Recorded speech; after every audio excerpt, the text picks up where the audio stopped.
time in a different time period too. Yeah, and I do know there are quite a lot of people in America who are interested in Roman, but excuse me. I was recently, at the end of June, on Hadrian's Wall, and the hotel we stayed in, there were quite a few American people staying there also, come to do the walk, because it's a very popular walking place, and others had come to look at the sites like we were doing. Right. So I do know there is a great interest in it. Yeah, for sure. And being able to, like I said, being able to be transported both in time and location is always, to me, always makes a great book to be able to fall into, because then you're totally into the book because you're so caught up in everything that, imagining all of those different places and the different scenes. I hope so. Yes. Yes.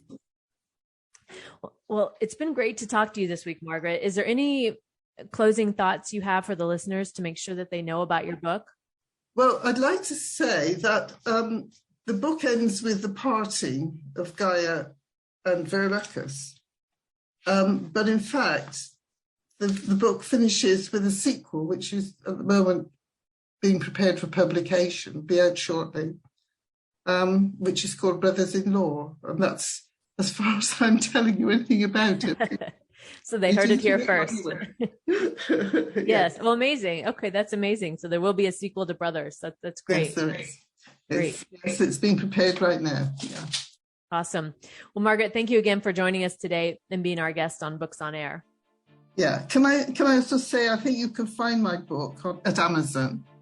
Yes, and I'll link to that in the show notes. Yeah. Okay. And Barnes and Noble, Author House. And on my website, you've got those details, I believe, have you? Yes, I do. And I'll put all of that in the show notes so that the listeners can easily find it. Great. Thank you ever so much. Thank you. Thank you. You've been listening to the Books on Air podcast, brought to you on webtalkradio.net. You can also hear this podcast on Spotify, iHeartRadio, Stitcher, and Apple Podcasts. I'm Sloan Fremont, and I hope you'll join us for the next Books on Air podcast. Remember, you never know who's going to be here, and you never know what we're going to talk about. Thank you so much for listening.